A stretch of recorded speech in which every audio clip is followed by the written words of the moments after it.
Welcome to Roadmap Live, Auto Trader UK's Product and Tech podcast. And this is the first time ever we've done it with an audience and more than 3 people. So you have to bear with us. But as it's Mega Day, we've got some mega guests. So I've got Lou Downe, founder and director at the School of Good Services. Come on up, Lou. Give me a round of applause, please. We're going to do higher and lower. Next, we've got James Lewis, software architect and director at Thoughtworks. And last but not least, we've got the great man himself, Sir Christopher Kelly, CTO. Anyway, welcome.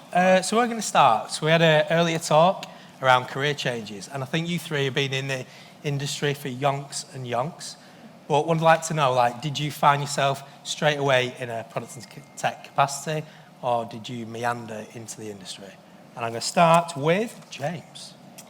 Right. Can everyone hear me? Yes? Good. I graduated, I guess, in 96, I think. I think it was 96, with a degree in physics. Right. And got into a retailer in their IT department. When I say IT department, there was me and my boss. That was the IT department. Cool. They were called Kukai, for people who might remember. Kukai, yeah. And I did that for a few years. I became a database administrator, then became a programmer. .com, lots of champagne was drunk. Just saying. And then I joined Thoughtworks in 2005, so it was my 18th anniversary in December this year. You went straight in? Pretty much straight in, yeah. What about yourself, Lou? Oh, Similar, wow. different? Absolutely different. I'm so envious of a career that you sort of trained in. No, I graduated in fine art in the middle of a financial crisis, so that went really well. And then, got into, I was a producer. I made films for Tate Gallery. And I had this weird sort of epiphanal moment when I was in one of the galleries and I was making one of the audio tours. And basically we were supposed to be testing it on the Wi-Fi, which was appalling in Tate Britain because you've got these massive, great big kind of walls and bits of iron and concrete all stuck together, so you can't get any signal anywhere. And I was sort of testing this around the gallery and sort of thinking, oh God, well, it sounds like I'm, put another booster over there. And lo and behold, turned around and saw a guy putting a decal up on the wall that said, please don't use your mobile phones. I was like, hold on. This doesn't feel right. All of this effort for absolutely nothing. Yeah. And obviously I thought I'd invented service design at that point because I had never heard of it. Googled it, ended up in agency sort of land. And then worked on loads and loads of sort of public utilities that were going through this process of sort of trying to figure out how they became more kind of customer-centered, and ended up in government running service design there. And cool. Fine art. Very random. So this. Yeah. And what about yourself, Chris? Were you born at Auto Trader? Born up. Absolutely. I've just been here ever since, that's it. Is it like egg, no egg? Egg, no egg. So it was a quick meander. So I did a genetics kind of science-based degree and then failed to do anything meaningful with it. That probably would have been a better career, to be honest, more useful to humanity. But I found myself at Auto Trader, and I can only describe it as we did have a framework. It was called utter chaos. So I was looking around today. So Stu Hull is the only person I think he's definitely here today. He might not be in the room. He's the only person from back in those days. It was just chaos, right? No one knew what they were doing. No kind of formal background, but we still got stuff done. And it was just like enthusiastic amateurs learning how to program. Real? But that was that in 1998. 98. Yeah. 98. Right, so going to move on to a little bit more of a serious question. So this morning when we kicked off the session, Chris, you referred to Auto Trader, the magazine, the publishing company, and I guess from GDS times you've been in transformations, Lou, and obviously Thoughtworks consulting of many, many iterations of companies. So what in those major transformations, where did it start from a P&T perspective, and when did you know that the thing you were believing in was going to be a success? I'm going to start with you, Christopher, with an AT perspective. So we plugged on with the chaos I just mentioned, got a little bit more structured as we worked out what we were doing. So that took us probably 5 or 6 years. We got into the 2000s like that. But it became obvious that a website was going to be a thing, right? So we were a successful magazine business. The website was a bit of an experiment, but it became clear that that was the future.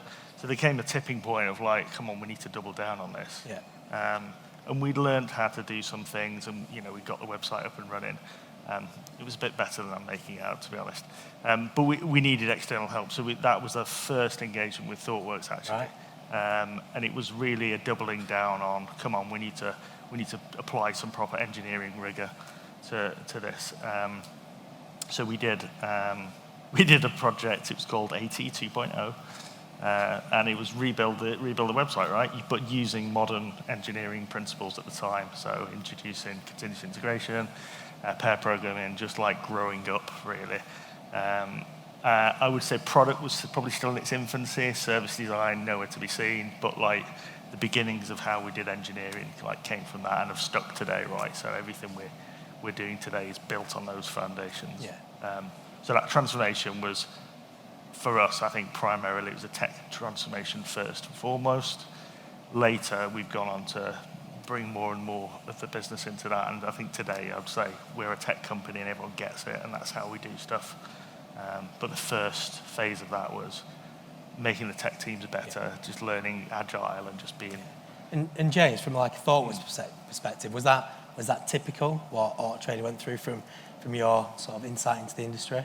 I think this organisation, which from a learning organisation perspective, is actually very similar to another organisation we worked a lot with at the time, funnily enough, called the Guardian newspaper. Yes. And many people from the Guardian newspaper, funnily enough, ended up at GDS as well. I think these transformations, whatever they were, technology rebuilds, platform rebuilds, had various things in common, which was courageous leadership was one. I know that sounds really cheesy, but actually people weren't willing to take the risk of doing it. An understanding that actually technology was shifting to become the core of what the organisation was doing. So the Guardian newspaper was a similar thing. They were going through the transition from mainly paper to mainly online, and I think that was a real core driver back, I guess, that's 10 years ago now. Yeah. I think what's interesting for me at the moment is how many organisations have been left behind, actually, and you don't see so many organisations now starting the journey, but they wish they had 10 years ago, and a lot of them are too late, and I think that's all in danger of becoming too late. I think there was a question about success as well. Yeah. And I'll give you one personal, just from my personal experience on a project, on a transformation, was that it's in the public domain, so they won't mind me saying. It's compare the market. So the Meerkat people, based in Peterborough, lovely Peterborough, and I was there for about a year and a half, on and off, and that was a classic thing where there was replatforming. It was taking a big monolithic thing and turning it into a set of vertical products, product lines, and that was super successful as a technology transformation.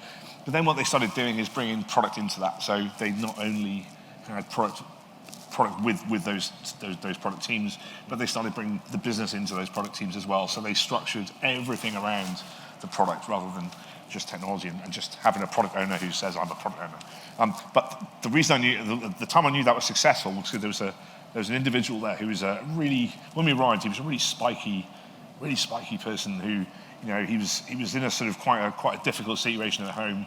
Situation, there you go again, the Welsh coming out. He's quite a difficult situation. He'd never moved out from home, and he's about 35 or so. And by the end of that 1.5 years, he was coming out with us. He'd moved out of his house, and he was like this social butterfly. And I genuinely think that's the best thing I've been involved with in my career.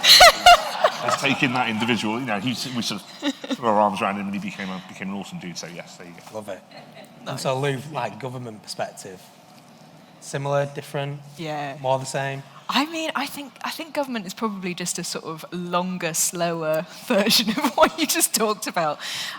So I joined GDS, Government Digital Service, about 2 years into its sort of incarnation. And at that point, it had this massive program of transformation of these exemplars, so big services across government that they wanted to transform, done loads of really cool technology stuff, built, gov.uk, one platform to rule them all, this kind of stuff. And everyone was kind of going, yeah, we got it. This is great. So good. And I arrived at probably the most annoying time for them to basically say, well, hang on a second, you've got all of these great isolated products. can you come to the UK and stay? Can you export something, or do you have to use 25 different things from 25 different departments? And that was the next challenge for us, and that's still going on. Yeah. Like actually going beyond just these really brilliant isolated products to what we need to do next. And I think what's really fascinating actually now is because there's still bits of government that is still trying to get used to the fact that the internet exists. And I mean that in no, kind of like, oh, isn't it? Like genuinely, it's been a really difficult transition. The last 20 years, it's just been really hard. They're now getting to a point where they spend all of this time and effort in understanding technology and systems and service wraps and all of these kind of things. And now they're facing this whole new wave of basically automated processes and AI that suddenly all of these skills need to shift again to actually ethics and understanding of decision making and why we're using this data with this data. And they're like, hang on a second, we were supposed to understand technology and now you're saying we need to understand ethics. Like, we understood ethics 30 years ago. What happened? So it's just this really interesting kind of moment now where I think people are sort of almost, not hedging their bets, but they're sort of almost waiting to see what's going to happen next, to see, do we need to carry on with this whole internet thing, or can someone else do it for us? Like, it's just really fascinating. Yeah. So, I mean, that leads on to the sort of next question, and maybe the internet isn't the answer to it, but during the transformations you've been involved in, are there particular technology trends or methodologies that have come, crashed and burned, or others that you went, actually, that was a game changer, absolute game changer? So obviously in that civil service, the internet, they still embraced it, but ones that we've embraced, or others that, yeah, it was just a buzzword and then next week it had gone. But I'm going to start with yourself, Lou. Blockchain.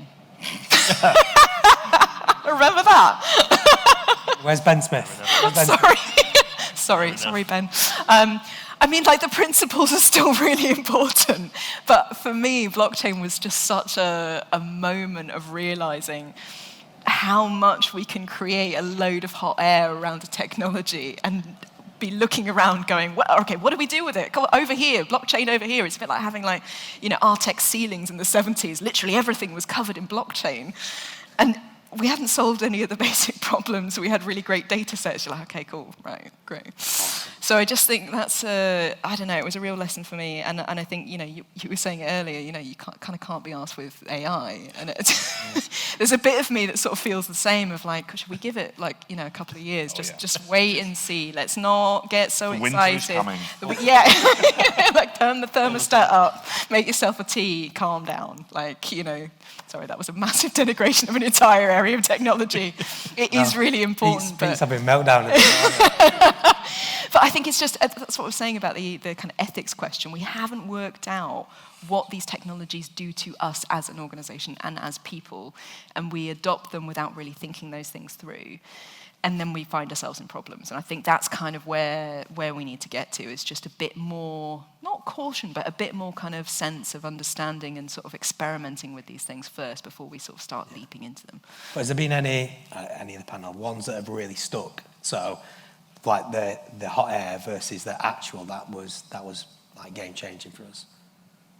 I mean, technique-wise, like agile principles, like that is definitely the future and here to stay. Do you mean it feels like that's a done deal? There's a set of practices that if we were all starting a startup tomorrow, you'd do things in a certain way. So I think those, for the right reasons, those things have been successful and have stuck around. So I think there's a whole basket of things there that are just like good practice. That's the way you'd go about things, I think. Yeah. I'd say. Yeah, I think I'd agree with that. I think I mentioned it earlier, didn't I? There's the TDD or the XP principles. I think they're actually standing the test of time. Mm-hmm. The really annoying thing for me is, I think Martin Fowler calls it semantic diffusion, how words change their meaning over time. So, like DevOps, right? We'll have a DevOps. I think I had that on my slide earlier. Yeah. We'll just hire a DevOps. It's kind of not what we meant, but it has changed. I think the way we work, we're shifting towards understanding we need to have conversations with all of our stakeholders as opposed to just our users or analysts, which is what DevOps started. I think that's on the blockchain front. I saw there's a brilliant book, and I can't remember the name of it. I saw the guy give a talk. He was a Forbes staff writer, and then he's now at Wired magazine, and it's about traceability on the chain.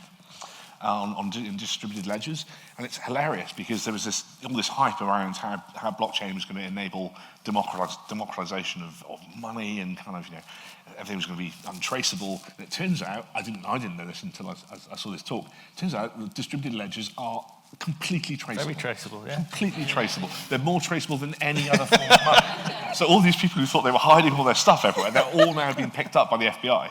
It's hilarious. It's honestly, and some of it's quite frightening, but it's amazing how, like, got you. Yeah. I think Agile. I think DevOps as well. Yeah. Continuous delivery was a game changer. I think that when continuous delivery started, the understanding of batch sizes and. I think the reason we're so comfortable with it as well, it's matured. So I'm kind of with you guys on the AI stuff. Like, it's so fast changing and so much to learn. Like, it needs to settle down a bit and become grown up. So I think some of those techniques, when applied to some of the data tech, will make it really interesting in the coming years. It's super interesting space. I just feel like overwhelmed. I think that's fair to say. Do you want to just interject as well? Because I think there was something you mentioned briefly in your talk. Because I think there's also a bunch of stuff that we forget, and that's often the good stuff that we forget. And an example of that was, I think, at GDS, where I can't remember, it was the service design principles that were printed, that were on like stickers and T-shirts, and you alluded to it with the purpose should be on the wall. You know, we should refer to it all the time. And I wish I'd saw more organisations doing that. You know, I don't know if you do. I've not. Yeah. But that kind of having, you know, your CIO with a sticker on their phone which has got your purpose on it is a really powerful thing. Those sorts of cool stuff. Yeah. Well, I mean, that was a deliberate tactic to try and get people to feel excited about and want to be part of essentially a movement, right? So, you know, we were trying to introduce agile ways of working, we were trying to introduce user-centeredness, but in a non-accusational way that wasn't like, you've been doing it wrong for the last 50 years. And so what we tried to do was to, rather than sort of, you know, treat everything with a stick and say, okay, it's all about service standards, it's about spend control and assurance, which it was. You know, you can't put a service on gov.uk without meeting service standards. But you can also get a sticker if you do it really well. And that sounds horribly patronising, but you would be amazed at the number of people who want to be involved because they want the mission patch. Sticker or a badge. Everyone loves it. Yeah.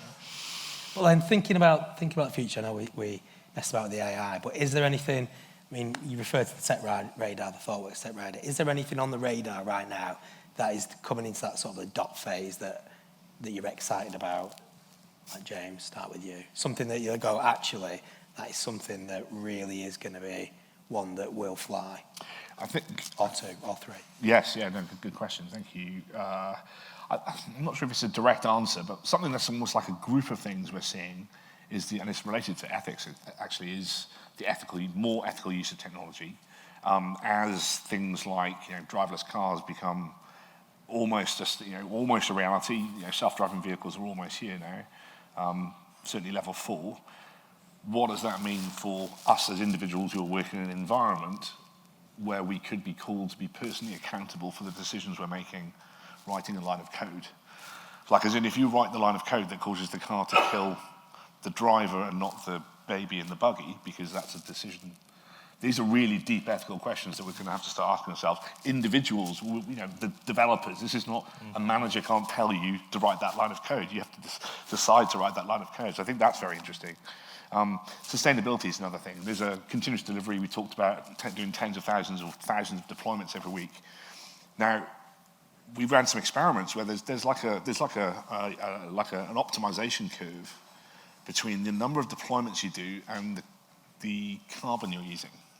So, like, the amount of processor cycles that you're burning by pushing software through a build pipeline, that's basically burning carbon. So is it better to do fewer of those and have less change?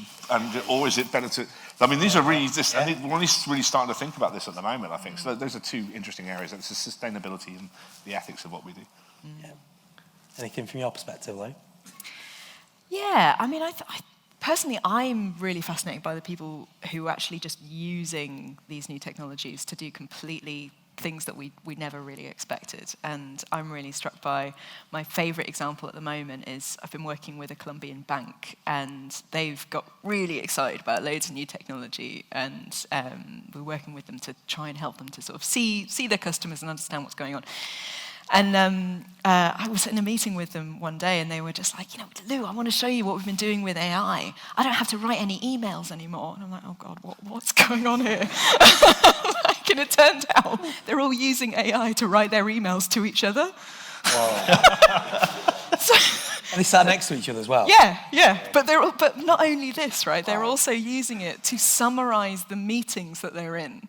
So not only are they automating, it's basically bots talking to bots over email. It's now people in a room talking to people in a room, but then basically AI summarizing the conversation for everyone who wasn't in the room. And I was just like, guys, this is something bad is going to happen here. Like, I don't want to be that person in the room, but this is really unchecked. And so I don't want to be the person who's saying, oh, it's not exciting. It is exciting. But I think there's also that question of these things end up being adopted in ways that we don't even really know about and we don't have control over. And before we know it, they end up with conclusions. But I think one thing that's really exciting actually about this is the capacity for it to help to automate tasks that human beings are terrible at. I think for far too long, we've thought that the internet would get rid of human beings from our service and that we could basically just shut down all the call centers. In reality, that has not happened. We've seen dramatic increases in the number of calls that government gets since Gov.uk has come out, because basically people now can't find anything and they can't do something, and population increase and all those sorts of things. And to get rid of that myth and say, actually, what we now want to do is use our human beings for things that human beings are really good at and give them the freedom to be able to actually make valued decisions and to step outside of that algorithmic computer says no perspective that they've had and allow them more freedom to be able to do that. I think that's really exciting. So it's the capacity for it to help us as humans to be better at what we do best, I think I find really interesting. Cool.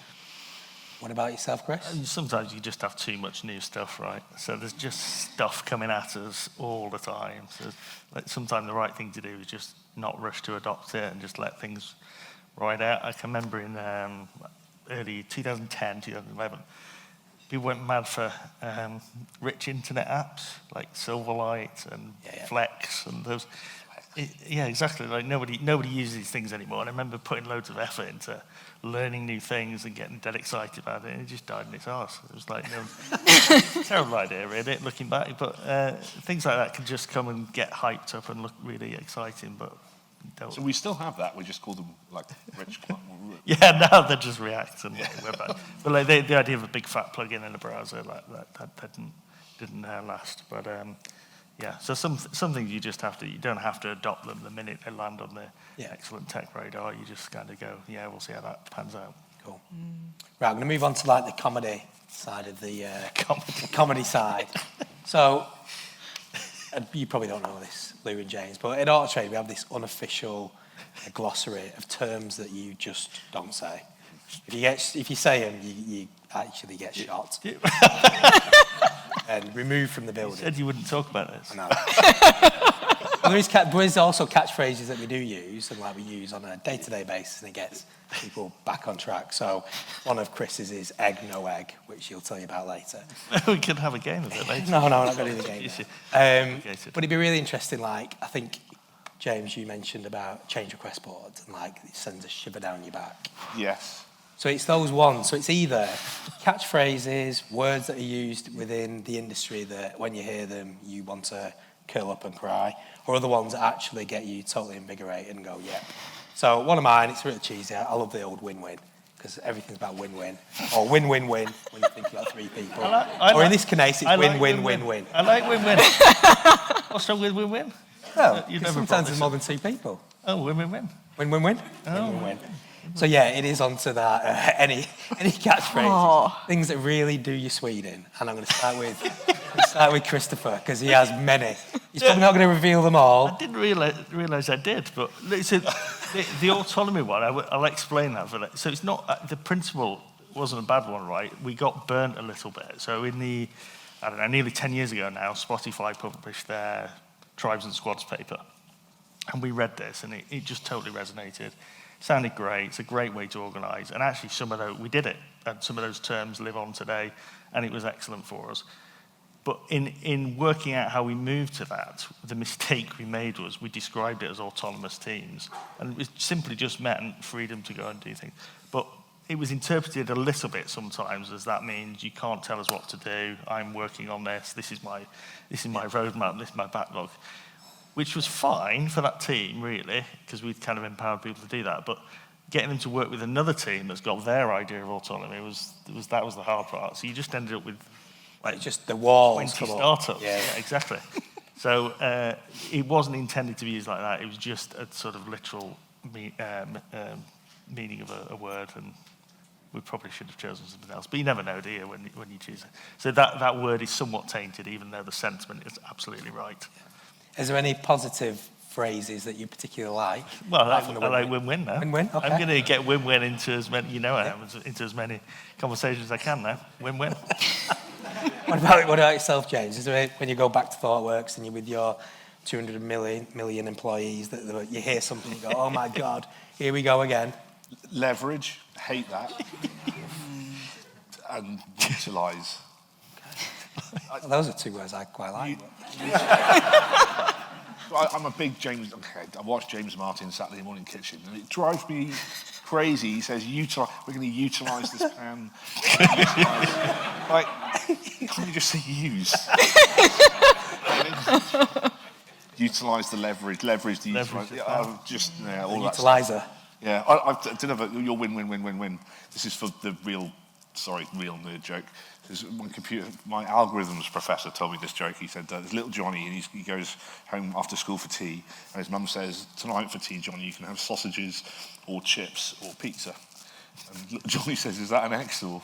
Because if it is, I'll have pizza and sausages. There you go, terrible joke. But logic joke for your podcast. It's landed well. I think... Well, you can't hear on the podcast, there was rip-roarious laughter. So at this point, we have a translation. Yeah. You can use that for RDS tomorrow. Oh, yeah, they'll love that one. One I do like, I think it talks to some of the measurement stuff you were talking about earlier, is favour accuracy over precision. I think we fall into that trap a lot of trying to be too precise about things when actually being accurate is better. So, for example, what would be a good example of that? Things like measuring forky metrics is a classic example that's happening at the moment. We try and really accurately measure these metrics. We try and measure them with a lot of precision, and we don't need to do that. We just need to be fairly accurate. Yeah. So accuracy over precision, that's what I do like. Okay. What about yourself, Lou? Interesting, yeah. I mean, like +1 to everything you're saying, James. Yeah, that kind of business speak obfuscation of language, using extra syllables where you could use less, just absolutely annoys me. I think my personal pet hate is boil the ocean. Oh, I know. I'm glad that everyone else hates that as well, because it's always used by the one person in the room who does not want you to think about the big picture, who just desperately wants you to do what you're told, and they go, oh, I shouldn't boil the ocean. And you're like, mate, the fact that we have not talked about this big picture means that the ocean's boiling right now. Sorry, you can take that out. Okay. I apologise now. Sorry to the sensitive listeners in the room. Yeah, I can see P45 time coming. Yeah. Just taken off the stage. But yeah, it annoys me so much, this kind of perspective of, and it usually goes along with the kind of 80-20 rule. Oh, we want to focus on the 80%, we don't want to think about the 20%. And again, it's the 20% of people who are going to find it the hardest that you'll learn the most from. So yes, we should go and speak to those people first rather than the 70%. So there's just so much of this kind of, sort of business doctrine that just is so toxic, and we fall into it without really thinking about what it actually means. And, my favourite word, actually, is similar to yours, actually. It's the word laconic, which basically just means to say something in as simple way as possible and to use as few words as you can. And I think if we all did that, we probably would have a clearer sense of what we're actually trying to get to. Cool. I think James wanted to go back to one. Yeah, just He's on a roll. double click on saying that in real life. Have you come across people who say that? No. We should just double click on that. Meaning to do it. Oh no. Oh no. I'm having a look. That's disgusting.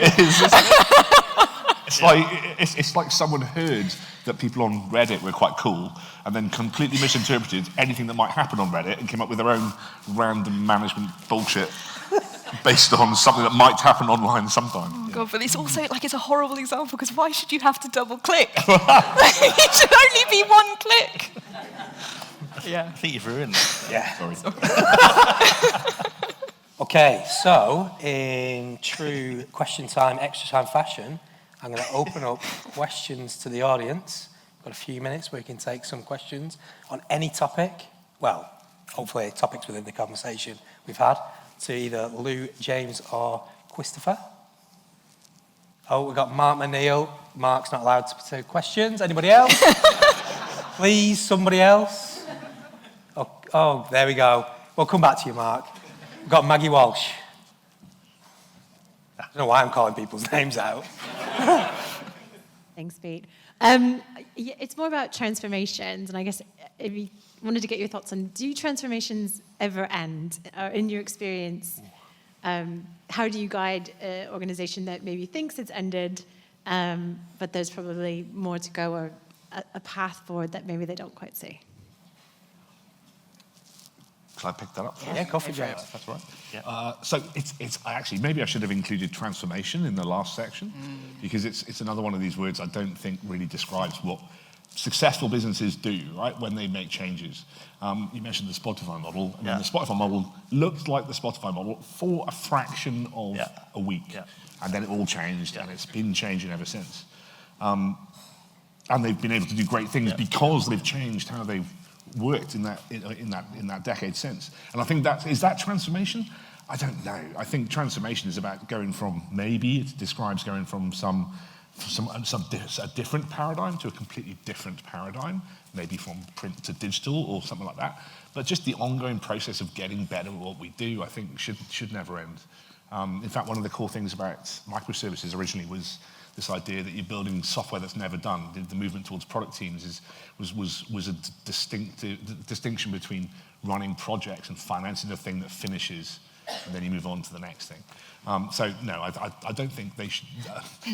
But of course, I should caveat that with big disruptive changes all the time are disastrous as well. So evolution with some occasional revolution.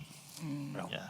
I think it's helpful looking back. You can sort of say that was a transformation, but if you set out, and worse, when you hear someone's doing a transformation project, it is a bit cringy. It's like you're either going to fail or, But I think it's okay looking back to say, well, that was a transformative period. But beyond that, don't get too hung up on it, I would say. Okay. I think it's interesting to think about why people use that word, actually. And what I noticed is that there was a bit of a spike in people using the word transformation just after 2020 vision became obsolete. I actually wanted to have a sort of ceremonial bonfire of all the 2020 vision documents that I've ever made in 2020 for COVID. And I think there's something really interesting and helpful about having some sense of endpoint and target that we're trying to get to, because otherwise it's petrifying, right? And I think for particularly organizations that don't have that joie de vivre of, Spotify and, internet native organizations that have that energy, that have that kind of capacity to constantly critique and improve their ways of working, that ultimately are a bit tired, with people who have been trying to do stuff for a really long time with legacy technology. They actually need that light at the end of the tunnel to get there. So when someone says, we're doing a transformation project, to me, I do die a little bit inside, but I never correct them because they need that. They need that target. They need that space to get to. And I think it's about making sure that you're building in the capacity for that change to not only happen, but that change to also continue changing in the future as well. And I think that's more important than the sort of, transformation never ends. Well, yes, it doesn't, but also that's a real thing to realize. Yeah. Cool. Right, I'm going to hand over to Mark. Would you like the microphone, Mark? No. We'll wait for the microphone. Hello. Lean startup, minimum viable products, build things fast, break things. Is that another thing that is of the time? Is it still relevant in enterprises, or do we see that that's not actually really appropriate? Yeah, well, it's totally appropriate. Like, again, the sentiment's right, isn't it? I mean, I think building things iteratively is super important. I think the quicker you can, as we've said a bunch of times today, get that out in front of real users, real customers, start getting feedback, that's absolutely, I think, the right way to build products. At some point, MVP is you'll get to a minimum viable offering that does what you think it needs to do. So I think the sentiment's all right. I think that's one of your buzzwords that you've got annoyed about in the past, haven't you, I think? But hook, line, and sinker. Yeah, so where it goes wrong is people use it as an excuse to release crap products. And say, that's it, that's done, I'm off down for a pint. So that's obviously not good. I sense there was a leading question there. Warm into it. Right, I think, did you have your... No? Anybody else like to ask any questions? Oh, got someone there on the side. As sort of leaders in your respective organisations, and you talked about needing to wait for various technologies to mature before you sort of knew you'd be ready to adopt them, what sort of considerations are you making to balance that against the risk of, say, being the next Blockbuster or Nokia that just gets outclassed by sort of a moving technology? Well, I mean, interestingly, Blockbuster and Nokia weren't really problems about technology. They were problems that were kind of started with technology, but actually were to do with user behavior. And people just, were faced with an easier way of doing something, so they just did that. It didn't really matter what the technology was, it mattered what their behavior was. So I think it's about spotting those behaviors and spotting the change in expectation that comes with the change in technology and how that's going to affect you more than necessarily the technology. Because the technology can move on, but the expectations might grow and grow and grow and be something you really need to deal with. I mean, look at Netflix. Netflix transitioned from being DVD delivery to being an online service, and their way of solving it was to split the organization in two and do both at the same time and increase their prices, and they nearly went bankrupt. And, there's loads of testimony about the fact that that was just not the way of doing it. And in a sense, they kind of did that too fast. They went, the internet, oh my God, we've got to get rid of DVDs, but also we can't really get rid of DVDs, so we're going to do both at the same time, and it was awful. So I think there's lots of examples of where actually focusing just on the technology rather than actually really understanding the user behavior and focusing on that has led us down some pretty difficult pathways. I totally agree. And I think we struggle with this actually internally because if our clients are coming to us and saying we would like to solve this particular problem, I don't know, autonomous vehicles or something, or we want to take advantage of this new programming language. I'm getting in the weeds a bit now. We need to have the ability to stand up teams of people who are able to help with that. And so we have to make conscious choices about where we invest our money, essentially, globally. So we actually follow here's another one that you might hate, horizon scanning. And it's also got 70-20-10 in it as well. So, so there's we do have a view, we have a long-term view. It's actually, it's marketing more, but it's something called Looking Glass Online, Looking Glass, which is a publication we put out looking at what our strategic priorities are in the sort of near, medium and longer term. And that is things we do need to be looking at quantum computing. We do have people who are looking at looking at that and what that's going to mean. Differential privacy, homomorphic encryption, these are other things that are going to be hugely important. The problem is how much do you invest in that? And as an organizer, as a product company, how much do you invest in those bets as well, I'm not sure how much quantum computing is going to affect your business. Maybe quite a lot, maybe not so much. But there's. I think the key thing is being deliberate, making deliberate decisions about investments as bets for the technologies we want to look at. Because you're right, things move so fast. Every 6 months we look at and discuss 300 new items on our technology radar every 6 months. And that's without a lot ending up in the room. So, things move so quickly. You've got to make some decisions about what to invest in, what to look at. The other thing is, there's another talk I do about R&D where we talk about as companies get older, one of the things that seems to happen is when they slow down, and one of the reasons they slow down and ultimately fail is because they forget to invest in R&D, or they forget to invest in the thing that made them good to begin with. So, you start to spend all the money on just keeping yourself running. Mm-hmm. You see this in big companies all the time. All the money goes into just keeping the organization in a steady state or not getting any worse. And that's kind of like a recipe to just slow down and get old and, you know, not innovate. And so how do you balance that? How do you keep doing the things that made you great to start with? It's a hard question. Yeah. But, you know, our consultant rates are very reasonable. So on that note, unfortunately, we have run out of time. So big hand to the guests.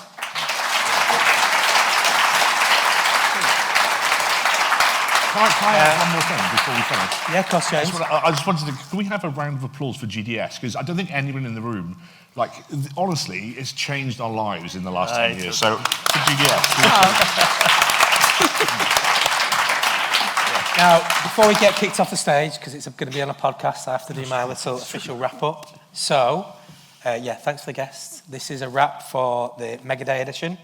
So remember, cheers for listening, and for the people next week on the podcast listening, thanks for tuning in. Remember to like and subscribe on YouTube, some platform I've heard. Hit the notification button, I think it's the big red one. Like the episode and follow us on Spotify and Apple Podcasts. And that's us done. Thanks a lot.